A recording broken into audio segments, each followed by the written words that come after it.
योद्धा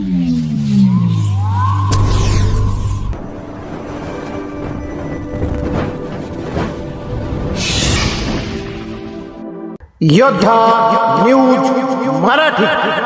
चोराकडे तक्रार करून उपयोग नाही, ते महाचोर आहेत. खेड तालुक्यात कुंडलिक कोहिनकर यांचा संताप. राजगुरुनगर खेड. शासकीय योजनांमध्ये होणाऱ्या भ्रष्टाचाराची तक्रार ज्यांच्याकडे करायची तेच जर महाचोर असतील तर न्याय कुणाकडे मागायचा, असा जळजळीत सवाल करत सामाजिक कार्यकर्ते कुंडलिक कोहिनकर यांनी प्रशासकीय आणि राजकीय व्यवस्थेवर तोफ डागलीय. खेड तालुक्यातील शासकीय कामांवर आता जनतेनेच वॉचमन बनून लक्ष ठेवण्याचे आवाहन त्यांनी एका जाहीर पत्रकार परिषदेत केले. आपल्या हक्कासाठी आता जनतेनेच उतरावे मैदानात.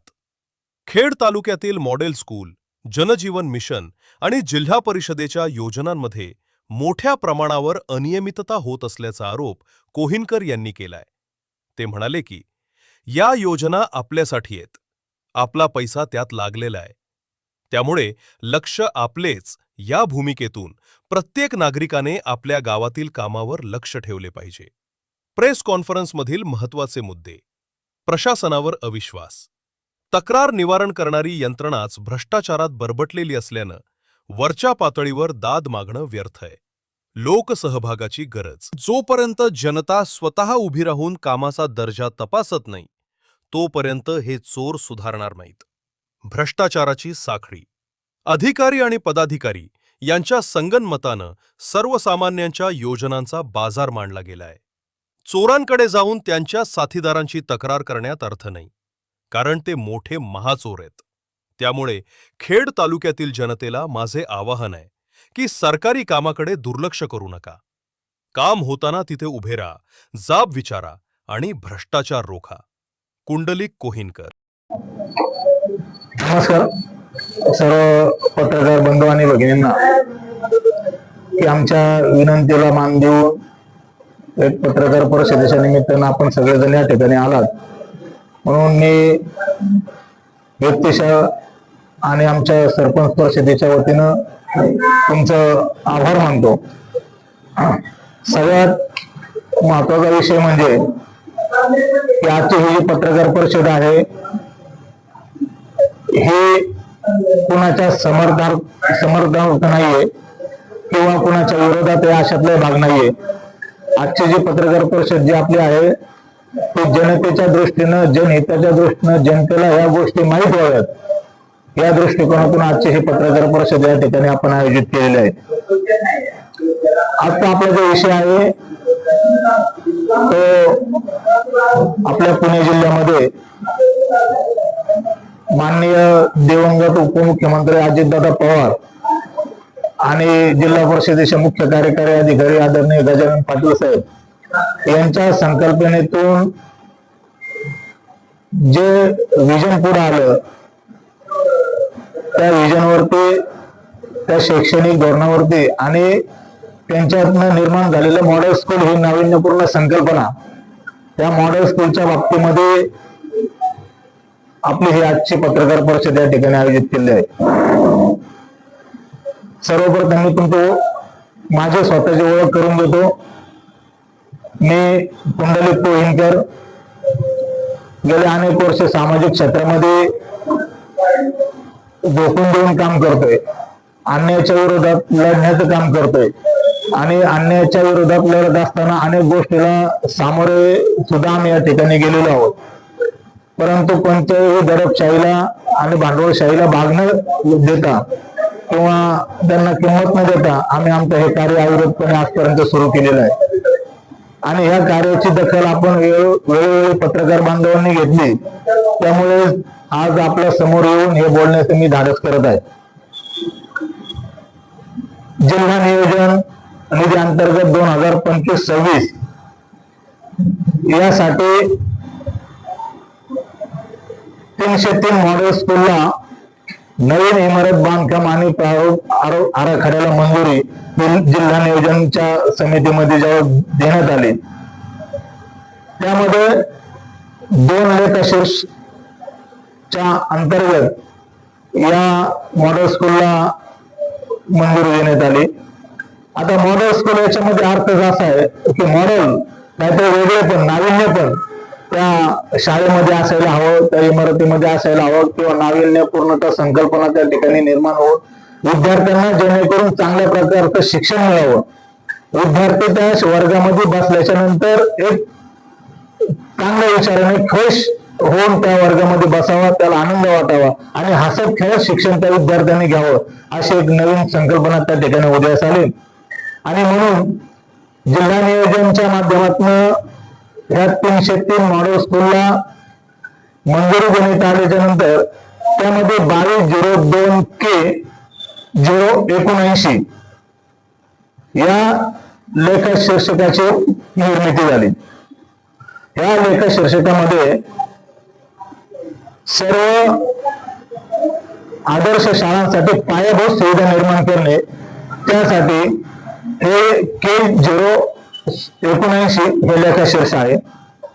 त्याच्यानंतर दुसरं जे लेखाशीर्ष आहे ते 2202J395 या लेखशीर्षकाच्या अंतर्गत शाळा दुरुस्ती करणे, असे 2 प्रकार त्या ठिकाणी निर्माण केले गेले. त्यासाठी संपूर्ण पुणे जिल्ह्यासाठी जिल्हा नियोजनच्या माध्यमातून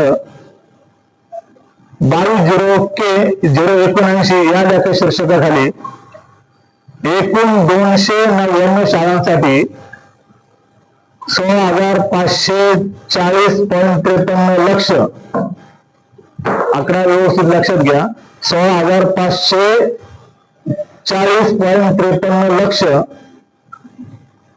आणि 2202J395 या लेखशीर्षकाखाली एकूण 263 शाळांसाठी 7,369.75 लक्ष एवढ्या मोठ्या निधीची तरतूद केली गेली.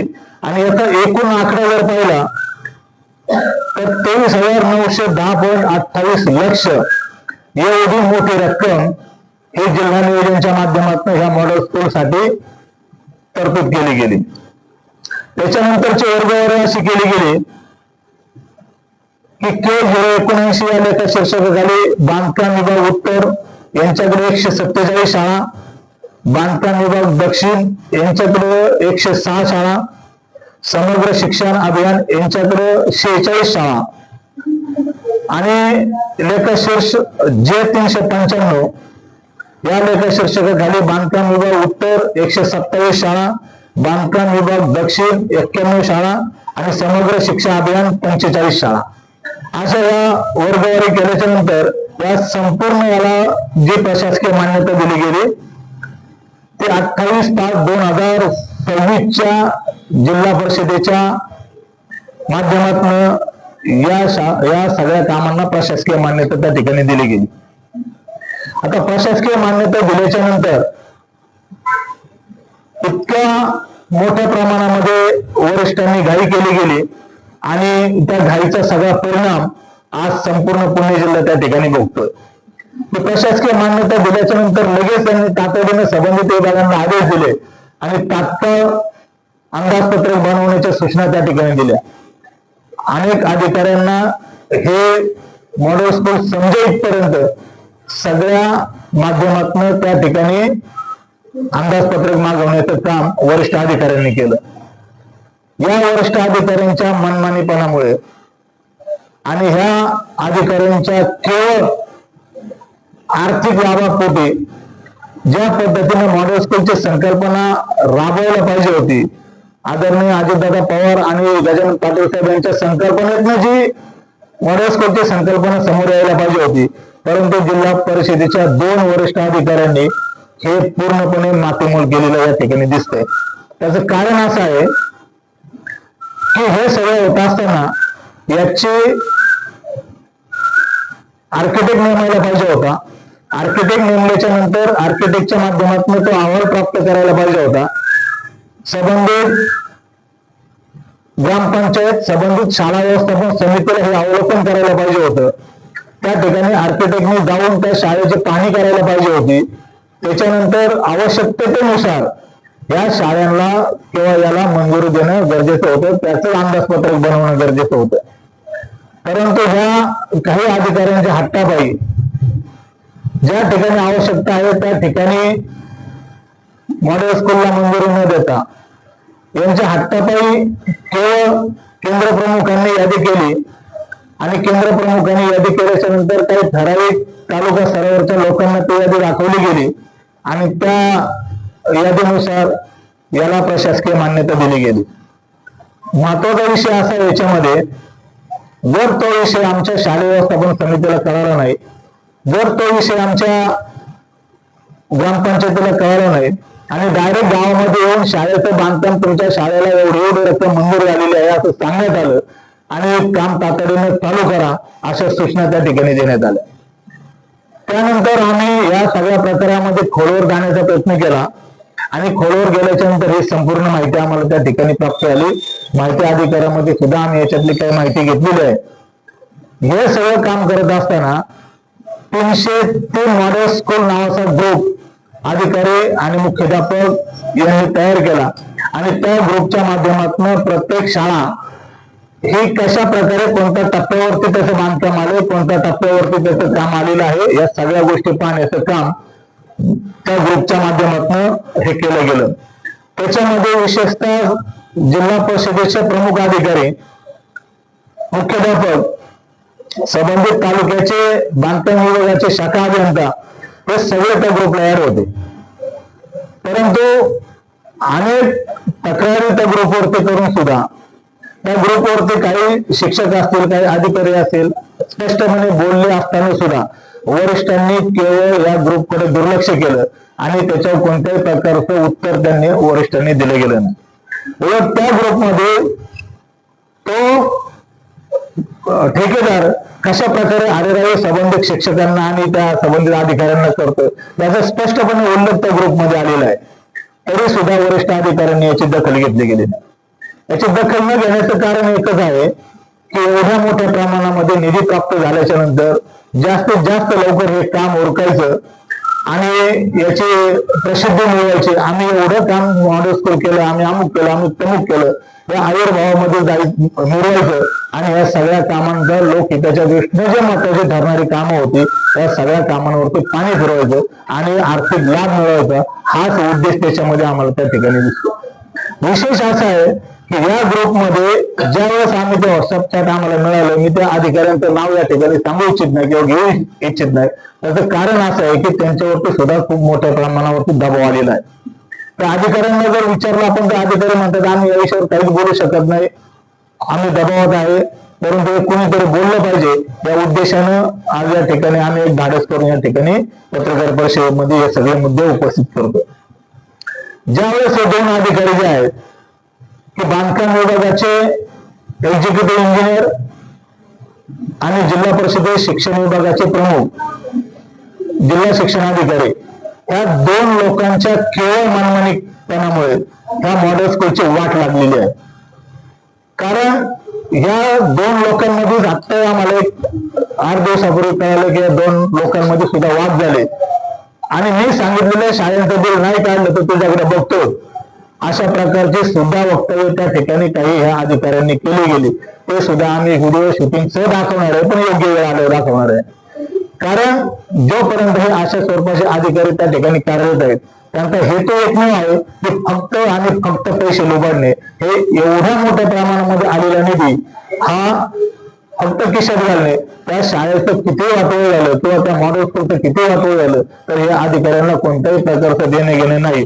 त्याचे उत्तम उदाहरणं आपण अनेक शाळा पाहिलेले आहेत. जवळपासची शाळा पाहिली, तिने सारख्या गावाची शाळा तर असे की स्ट्रक्चर ऑडिट रिपोर्ट आले, स्ट्रक्चर ऑडिट मध्ये ती शाळा 100 वर्ष जुनी आहे असं स्पष्ट म्हणलं गेलं आणि जुनी शाळा असताना सुद्धा ती शाळा का करत नाही तुम्ही, ती शाळेवरती ते निधी का खर्च करू देत नाही असं जाब त्या कॉन्ट्रॅक्टरने आणि काही अधिकाऱ्यांनी त्या संबंधित गावच्या मुख्याध्यापकांना आणि त्या शालेय शिक्षण विभागाच्या सदस्यांना विचारला गेला. ज्यावेळेस या लोकांनी आम्हाला या सगळ्या गोष्टी सांगितल्या त्यावेळेस मी संपूर्ण स्ट्रक्चर ऑडिटचं पत्र घेऊन ज्यावेळेस शिवसाहेबांची चर्चा केली आणि शिवसाहेबांना एक पत्र दाखवलं, त्याच्यानंतर त्यांच्या लक्षात आलं की हे चुकीच्या पद्धतीने होते म्हणून त्या शाळेचं बांधकाम पूर्णपणे तात्काळ लगेच थांबवण्यात आलं. परंतु वस्तुस्थिती अशी थांबवत असताना काही कॉन्ट्रॅक्टर आणि अधिकारी सुद्धा त्यांना दम दिला गेला की आता जर निधी जर पाठीमाग गेला तर तुम्हाला भविष्यात कधीच निधी मिळणार नाही आणि ते निधी कसा मिळतो तरी सुद्धा आम्ही पाहू, अशा प्रकारचे वक्तव्य काही कॉन्ट्रॅक्टरने आणि काही अधिकाऱ्यांनी सुद्धा त्या ठिकाणी केले. याचा अर्थ काय होतो की तुम्ही तुमच्या घरातले तुम्ही तुमच्या खिशातले पैसे देत नाही ना, हे आमच्या कष्टाचा पैसा आहे, आमच्या करामधनं जमा झालेला हा पैसा आहे, जिल्हा नियोजनला जमा झालेला पैसा आहे. तेच जर आमच्या शाश्वत विकासासाठी जर वापरला जात असेल तर याच्यावरती तुमचा अधिकार काय? या संबंधित काही लोकप्रतिनिधी काय त्या ठिकाणी बोलतात, काही अधिकारी बोलतात, काही कॉन्ट्रॅक्टर बोलतात, हे सगळेजण मिळून जर लुटायचं काम करत असेल तर याच्याविषयी आवाज उठवणं तितकं गरजेचं आहे. आणि मग एकच कॉन्ट्रॅक्टर तालुक्याला का? प्रत्येक तालुक्याला एकच कॉन्ट्रॅक्टर नेमला. एक कॉन्ट्रॅक्टर नेमला असताना सुद्धा ज्यावेळेस अनेक कॉन्ट्रॅक्टर लोकांनी त्या ठिकाणी त्या निविदा प्रक्रियेमध्ये भाग घेतला, मग अनेक कॉन्ट्रॅक्टरने ज्यावेळेस निविदा प्रक्रियेमध्ये भाग घेतला असेल तर मग त्यांचं माघारीचं पत्र काय घेण्यात आलं? आणि माघारीचं पत्र घेतल्याच्या नंतर सुद्धा ते माघारीचं पत्र चालतं का? ऑनलाईनला टेंडर प्रोसेस होते त्यावर त्या कॉन्ट्रॅक्टरचं माघारीचं पत्र चालतंय का असा आमचा सवाल आहे. मी साधं एक पत्र लिहून द्यायचं की मी ह्या टेंडर प्रोसेस मधून माघार घेतो, काय कारण माघार घेण्याचं? काही लोकांनी दिलोने सुद्धा टेंडर भरलेला असताना सुद्धा त्याच्यामध्ये माघारी घेतली गेली, याचा अर्थ काय? हा गोलमाल काय चाललाय? ही परिस्थिती नेमकी काय आहे? माझी विनंती अशी राहणार आहे की आंबेगाव मधले आदरणीय आता शिक्षण समितीचे सभापती वर्षे पाटील साहेब आहेत, उपाध्यक्ष जिल्हा परिषदे, त्यांच्या तालुक्यातल्या सुद्धा शाळा आज बंद पडलेल्या आहेत. व्हॉट्सअप चॅटला ते सगळं नमूद केलं, म्हणले साहेब आपण याच्याकडे लक्ष देणार आहेत की नाही, आपण त्या ग्रुपमध्ये ऍड आहेत की नाही, तुम्हाला काय ऍड करून घेतलं ना आतापर्यंत त्या ग्रुपमध्ये, आता आम्ही बोलल्यानंतर तुम्ही ऍड होणार आहात का? हे चुकीची पद्धत आहे. दोन मधल्या परिस्थिती वेगळे, बारामतीतले वेगळे, आमच्याकडे सगळ्या जिल्ह्याचा डाटा आहे आणि अनेक प्रकारे अनेक शाळांमध्ये ह्या प्रकारचे ज्यावेळेस असं वेगळ्या प्रकारचं नुकसान त्या ठिकाणी जनतेचं होतंय तर आम्ही ते कदापि सहन करणार नाही. आणि जर ह्या पुढच्या कालखंडामध्ये असं होणार असेल आणि केवळ पदाधिकारी आणि काही अधिकाऱ्यांच्या म्हणजे आज जर नुकसान सगळ्यात जास्त होत असेल आपल्या देशाचं आणि आपल्या या महाराष्ट्राचं तर या बेकारचोट राजकारण्यांच्यामुळेच हे सगळं नुकसान होतंय. याला जबाबदार जे कोण आहेत यांच्यावरती कारवाई होणं गरजेचं आहे. पण मुद्दा असा होतो की कारवाई नेमकी करायची कोणावरती? ज्यावेळेस आम्ही कारवाईसाठी मागणी करतो त्यावेळेस चोरांची तक्रार महाचोरांकडे गेल्यासारखी होती, कारण हे सगळे सामील आहे त्याच्यामध्ये. आणि हे चोरांनी यांनी आम्ही सांगायला गेलो की इथे एवढा भ्रष्टाचार झाला, इथे एवढा अनियमितता झाली, आपण कोणाकडे सांगायला जातो? त्यांच्या वरिष्ठांकडे सांगायला जातो. वरिष्ठ त्याला सामील ऑर्डर पहिलाच असतो. मग नेमकी तक्रार करायची कोणाकडे हा मोठा प्रश्न आज जनतेसमोर आहे. कारण अनेक तक्रारी करून सुद्धा त्याच्यामध्ये काय साध्य झालं याचं मी अनेक वेळा या ठिकाणी पाहिलेलं आहे. लोकायुक्तांपर्यंत तक्रार केलं तरी सुद्धा त्याच्यामध्ये कशा प्रकारचे चुकीचे अहवाल बनवायचे, लोकायुक्तांना पाठवायचे. हे प्रशासनामध्ये काही जे अधिकारी आहेत ते हेच काम करतात की चुकीच्या पद्धतीने नियोजन करायचं आणि आपल्याला याचा कसा आर्थिक लाभ होईल याचा जास्त विचार त्या ठिकाणी काही अधिकारी जाणीवपूर्वक करत आहेत. माझा मुद्दा या ठिकाणी असा आहे की आपल्याला धोका इतर देशांकडनं किंवा इतर व्यक्तींकडे नाही, तर तो धोका फक्त आपल्या निर्माण झालेल्या या राजकीय पदाधिकाऱ्यांच्या मनमानी आणि यांच्या बेकारचोटपणामुळे हा सगळा आपल्याला आपल्या देशाला आपल्या राज्याला आणि आपल्या विकासाला हा धोका पोहोचतोय. म्हणून शाश्वत विकासामध्ये काम करत असताना शाश्वत होणं गरजेचं आहे आणि ते शाश्वत कोणत्या प्रकारे होत नाही. आणि म्हणून त्या संदर्भातला आवाज उठवणं एक नागरिक म्हणून आणि एक माझं कर्तव्य म्हणून त्या ठिकाणी मी आज पत्रकार परिषदेला सामोरे जात आहे. आपले काही या संदर्भात प्रश्न असेल तर आपण विचारावेत. एकूणच तुमची सर्व सिस्टीमवर आरोप आहे याच्यामध्ये भ्रष्टाचार होतोय 100%. याच्यामध्ये भ्रष्टाचार होतोय याचा अर्थ असा आहे की एवढ्या मोठ्या प्रमाणात निधी उपलब्ध असताना सुद्धा काम का पूर्ण होत नाहीत, ते काम का दर्जेदार होत नाहीत, ते कुणी पाहिजे? सध्याच्या राजकीय पुढाऱ्यांनी त्या ठिकाणी हस्तक्षेप करणं, सध्याच्या राजकीय पुढाऱ्यांनी या ठिकाणी विचार विनिमय करणं, त्यांना जाब विचारणं ही राजकीय पदाधिकाऱ्यांची जबाबदारी नाहीये का? तुम्ही जेव्हा चिठ्ठ्या देता लिहून की ह्या माणसाला काम मिळालं पाहिजे, त्या माणसाला काम मिळालं पाहिजे, मग ज्यावेळेस तुम्ही त्या कॉन्ट्रॅक्ट अधिकाऱ्यांकडे त्या ठेकेदारांकडे शिफारस देता, मग तुमची जबाबदारी काहीच नाही घ्या सगळ्या प्रक्रियेमध्ये. तुम्ही काय करताय? पदाधिकारी म्हणून तुमची जबाबदारी काय, तुमचे कार्य आणि कर्तव्य काय आहे, त्याचं भान सुद्धा पदाधिकाऱ्यांनी भविष्यात ठेवायला पाहिजे. आता ही पत्रकार परिषद घेत असताना आता ह्या 35 शाळांचा विषय फक्त खेड तालुक्यापुरता मर्यादित आहे. जिल्ह्यामध्ये 299 शाळांचा विषय आहे. हा विषय जिल्ह्याचा सांगतोय मी, नुसता खेड तालुका घेऊन आपल्याला जमणार नाही, कारण हे पूर्ण जिल्हाभर रॅकेट आहे. हे जिल्हाभर हे सगळं चाललंय, अनेक गोष्टी त्याच्यामध्ये सामोरे आलेल्या आहेत. आणि म्हणून माझी विनंती आहे की पदाधिकाऱ्यांनी याच्याकडे लक्ष देणं गरजेचं आहे. त्याच्यामध्ये माननीय आता नवीन जिल्हा परिषद सदस्य त्या ठिकाणी निवडून गेले किंवा त्या झेडपीच्या उपाध्यक्षांना, शिक्षण समितीच्या सभापतींना त्या ग्रुपमध्ये ऍड करावं, जेणेकरून त्यांना त्या बातम्या समजत जातील, माहिती होत जातील. आज कोणत्याही प्रकारची माहिती होत नसल्यामुळं किंवा जनतेला या सगळ्या गोष्टी कळत नसल्यामुळं हे दाबून नेण्याचं काम हे सगळी यंत्रणा करत आहे. आणि याच्यामध्ये निश्चितप्रमाणे मोठ्या प्रमाणामध्ये भ्रष्टाचार झालेला आहे. या ठिकाणी माझ्या स्कूलची कामं चालू आहेत आणि ते स्थानिक जे असतील सरपंच सदस्य किंवा शाळा व्यवस्थापन ते काही आवाज होत नाही.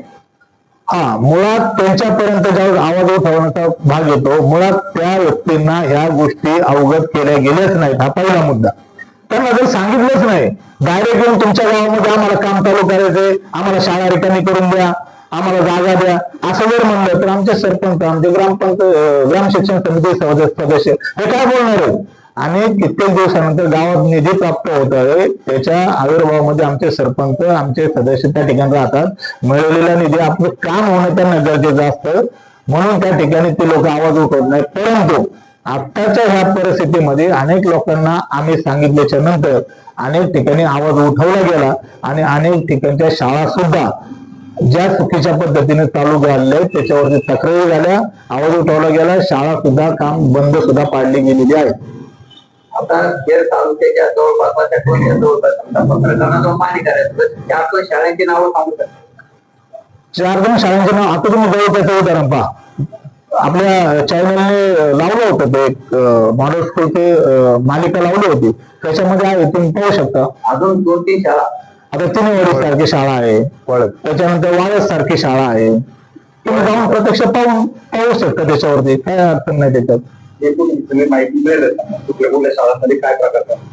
परंतु मला सांगा, जिल्हा नियोजनचं अध्यक्ष हे पालकमंत्री यांच्या माध्यमातून सगळं तुम्हाला एक आरोप त्यांच्यावर आहे का की त्यांनी मुळात परिस्थिती अशी आहे की ज्यावेळेस पालकमंत्री महोदयांच्या संकल्पनेतून ही नाविन्यपूर्ण संकल्पना समोर आली, दिवंगत उपमुख्यमंत्री अजितदादा पवार हा खरोखर कामाचा माणूस होता, परंतु त्यांच्या संकल्पनेतून ज्यावेळेस हे बाहेर आले, दुर्दैवाने त्यांचं निधन झालं.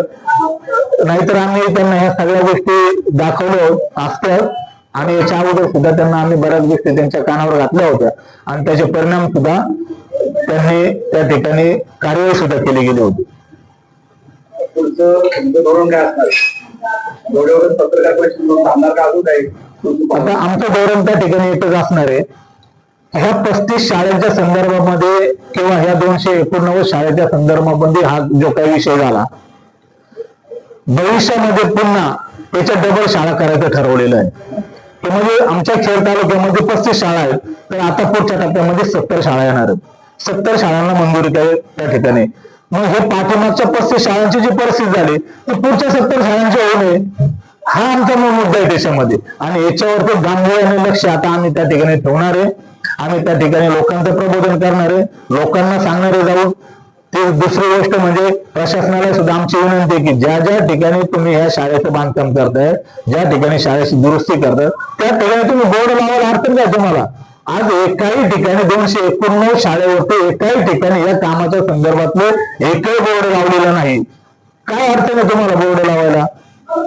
तुम्ही जसे पदाधिकारी स्वतःच पेंटर घेता, स्वतःच निधीतून काही गोष्टी प्राप्त झाल्या म्हणता, मग तुम्ही हा आग्रह का धरत नाही प्रशासनाच्या बाबतीमध्ये की तुम्ही ह्या सगळ्या टेंडर प्रोसेसच्या बाबतीमध्ये तिथं बोर्ड लावा, लोकांना कळू द्या, लोकांना माहिती होऊ द्या? हा आग्रह का तुम्ही धरत नाही? हा पदाधिकाऱ्यांना सुद्धा माझा सवाल आहे.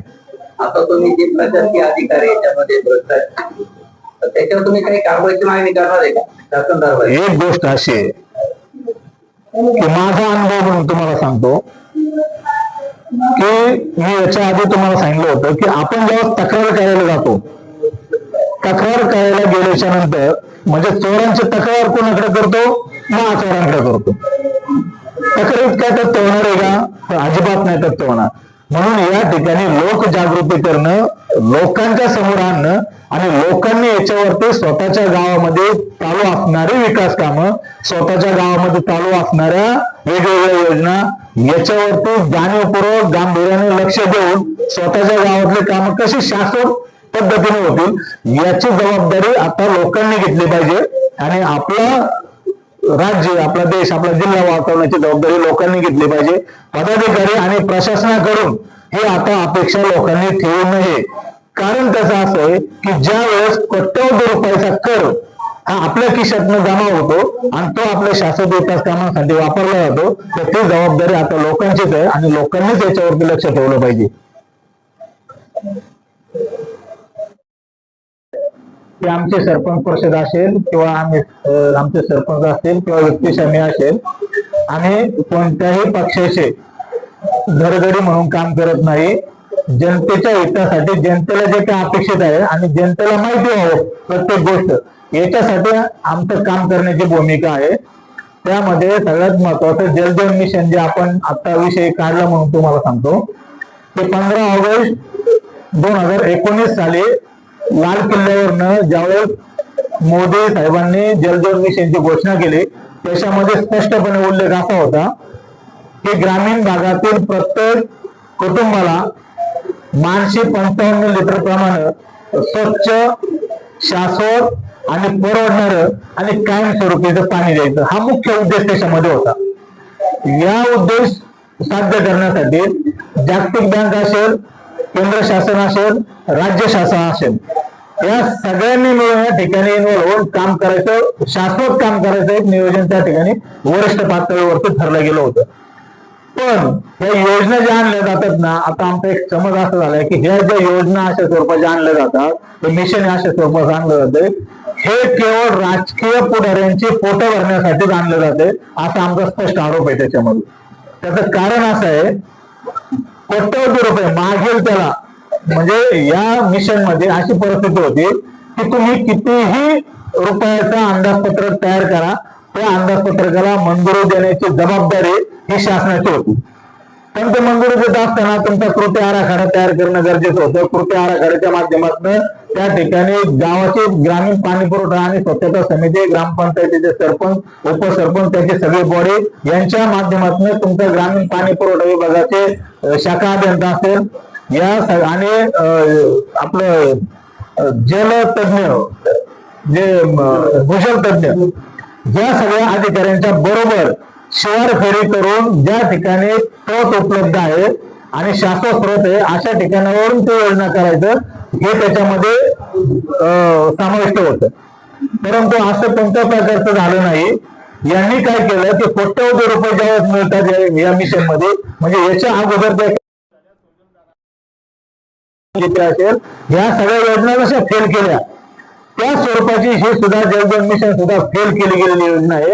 त्याचं कारण याच्यामध्ये जे केंद्र पोषक राबवली गेली, जी घाई केली गेली वरिष्ठ लेवलला, त्या घाईचा परिणाम म्हणून गुजरातचा महेश जोशी नावाचा पाणी पुरवठा मंत्री आज जेलमध्ये आहे.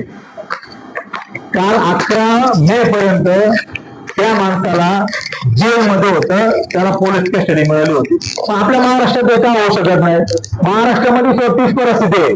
ज्या वेळेस या सगळ्या स्वरूपाचं काम झालं गेलं, विविध प्रक्रिया राबवली गेली, इतकी घाई केली गेली त्या प्रक्रियेमध्ये, कोणत्या प्रकारचा डीपीआर बनवला न गेला. डीपीआर न बनवल्यामुळे लोकांना, आमच्या सरपंचाला, ग्रामपंचायतीला काही माहिती नाही होऊन गेलं. नुसतं मग पाईप टाकायचे, पाईप गाडायचे, बिलं काढून द्यायची. आज रोजी 70% बिलं त्या ठिकाणी काढून घेतले गेले. आपण जलजीवन मिशन फेल गेलं असं का म्हणतो? तर या ठिकाणी जबाबदार लोक कोण आहेत? या ठिकाणी जबाबदार जे लोक आहेत ते सगळे वरिष्ठ पातळीवरती आहेत. माझा याच्यामध्ये सवाल आहे ते वरिष्ठ पातळीवरती जे लोक काम करतात, जे पदाधिकारी आहेत, त्या पदाधिकाऱ्यांची जबाबदारी आहे की वरिष्ठ लेवलला बोलणं भांडणं. आता आपले काही लोक काय करतात, ते वरिष्ठ लेवलला सभागृहात बोलतात. खासदार साहेब सभागृहामध्ये केंद्रामध्ये बोलतात, ते कधी दिसतात? अधिवेशन पिरियड मध्ये आपल्याला टीव्हीवरती दिसतात. आणि आता 7:30ची जी मालिका लागली महात्मा ज्योतिबा फुले, त्या 2च मालिकेमध्ये खासदार साहेब दिसतात. इतर वेळेस खासदार साहेब दिसत नाही. माझी विनंती आहे खासदार साहेबांना, या सगळ्याच्या बरोबर लोकहिताच्या दृष्टीनं तुम्ही केंद्रामध्ये सुद्धा हा आवाज उठवा. त्या कमिटीमध्ये जलजीवन जे आहे, जे मिशन आहे, ते केंद्राच्या माध्यमातून चालू केलं गेलं. केंद्राला तुम्ही जाब विचारा, त्याच्यामध्ये हे करा. आणि सगळ्यात महत्वाचं माझी या पत्रकार परिषदेच्या माध्यमातून दुसरी एक विनंती अशी राहणार आहे की आता ग्रामस्थांनी पाणी पुरवठा मंत्र्यांवरती या संदर्भातले जाहीरपणे गुन्हे दाखल करावेत. याचं कारण असं आहे की का पाणी पुरवठा मंत्र्यावरती करायचे? ज्या वेळेस त्यांनी शपथ घेतली गेली, त्या शपथदारावर सगळ्यांनी अवलोकन करावे. आपण पत्रकारांनी सुद्धा ते शपथ पाहावी की कोणताही मंत्री, कोणताही पदाधिकारी शपथ घेताना काय शपथ घेतो, त्याची पूर्तता तो करतोय का, याच्यामध्ये तो राहतोय का?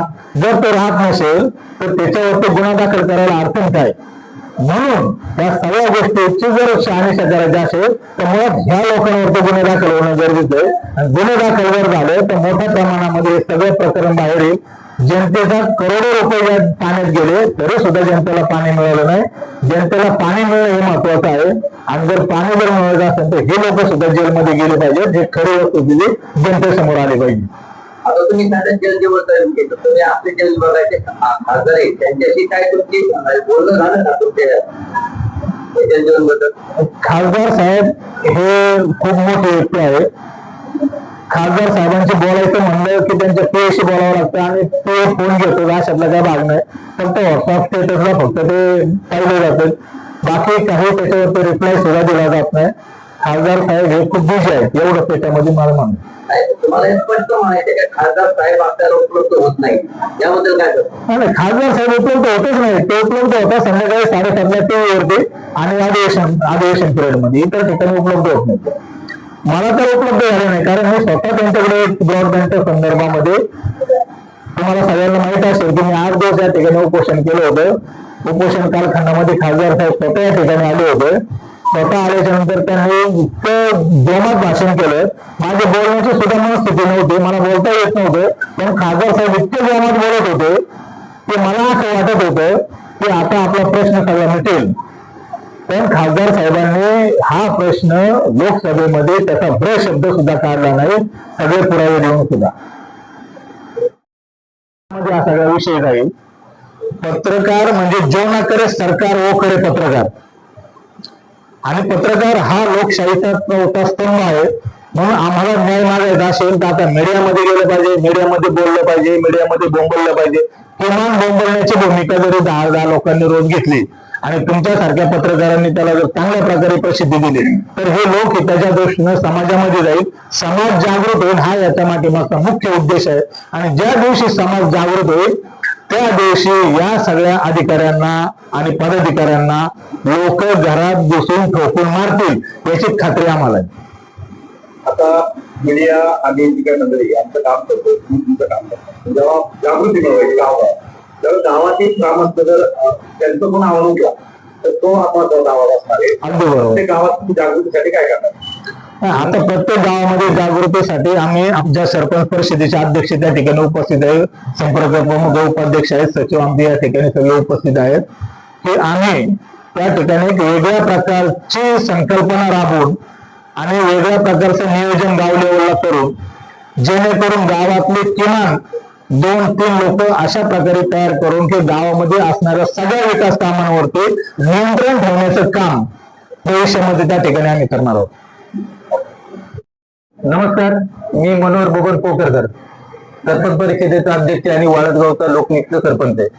आमच्या गावात मॉडर्न स्कूलचे जे काम चालू आहे त्यात एवढं निकृष्ट दर्जाचं काम आहे का आम्ही कॉन्ट्रॅक्टरला 10 वेळा सांगितलं, पण कॉन्ट्रॅक्टर त्याच्याकडे बिलकुल काही लक्ष देत नाही.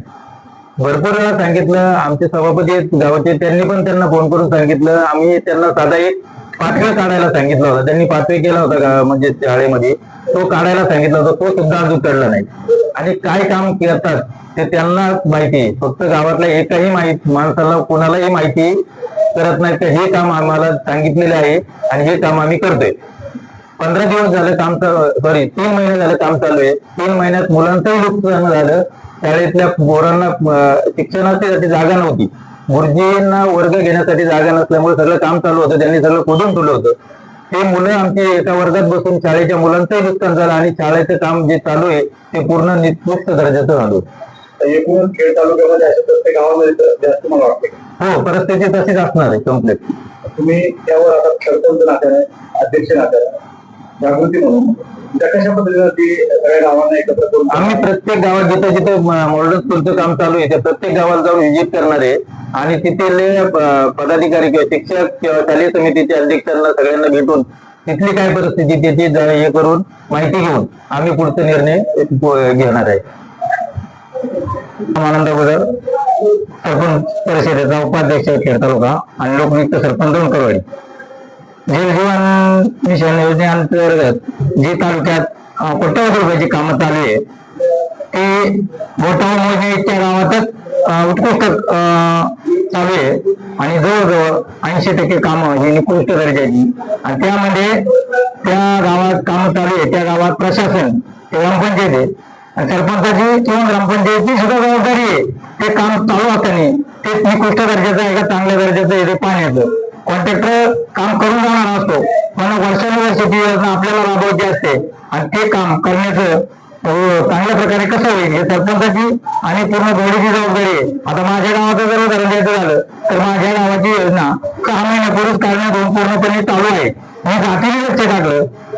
पाण्याचे 2 टाके आहे, पाईपलाईन आहे, कोंडवळी आहे, पंप हाऊस आहे, पंप आहे, हे सर्व जातीने लक्ष घालून मी स्वतः उभं राहून त्या कॉन्ट्रॅक्टरनं काम करून घेतलं. त्यामुळे माझ्या गावातील योजना ही 6 महिन्यापूर्वीच चालू आहे आणि चांगल्या उत्तम प्रकारे चालू आहे. आणि मॉडेल स्कूलच्या बाबतीत जर सांगायचं झालं तर माझ्या गावात मॉडेल स्कूल चालू आहे. 47 लाख रुपये पहिल्या टप्प्यात आलेले. पण माझ्या गावाला हे 1976 ला गायरान म्हणून होती. त्यावेळेस 1943 ला शाळा ओपनिंग झाली जिल्हा परिषदेची. पण आज काय आहेत ती गावठाण होती आणि 1976 ला वर्ग ते जागा वर्ग झाली.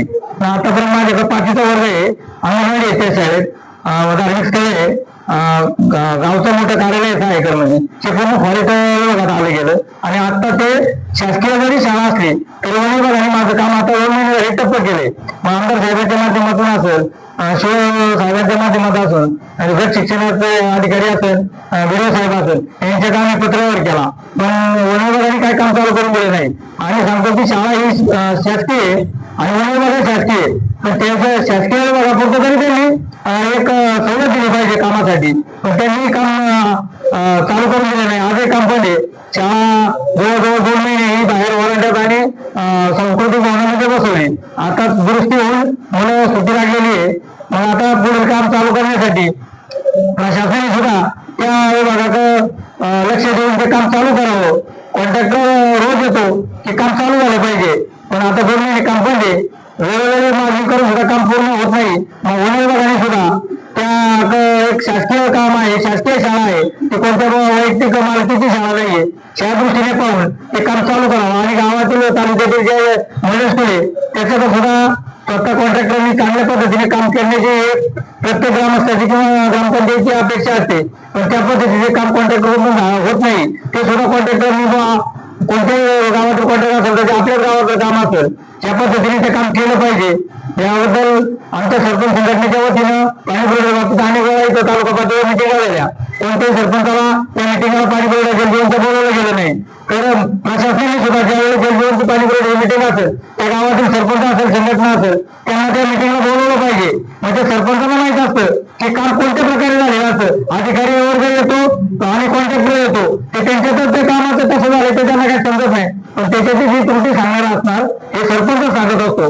तर प्रत्येकी तुमकडे जेव्हा पाणी पुरवठ्याच्या कोणत्याही मिटिंगा जर झाल्या, तालुक्यातील सरपंच असेल किंवा सरपंच संघटना असेल यांना निमंत्रित करून त्या सभेमध्ये सहभागी करून द्यावं अशी सरपंच संघटनेची एक इच्छा आहे. या बातमीचा आढावा घेतलाय आमचे योद्धा न्यूज मराठीचे संपादक नारायण सूर्यवंशी यांनी.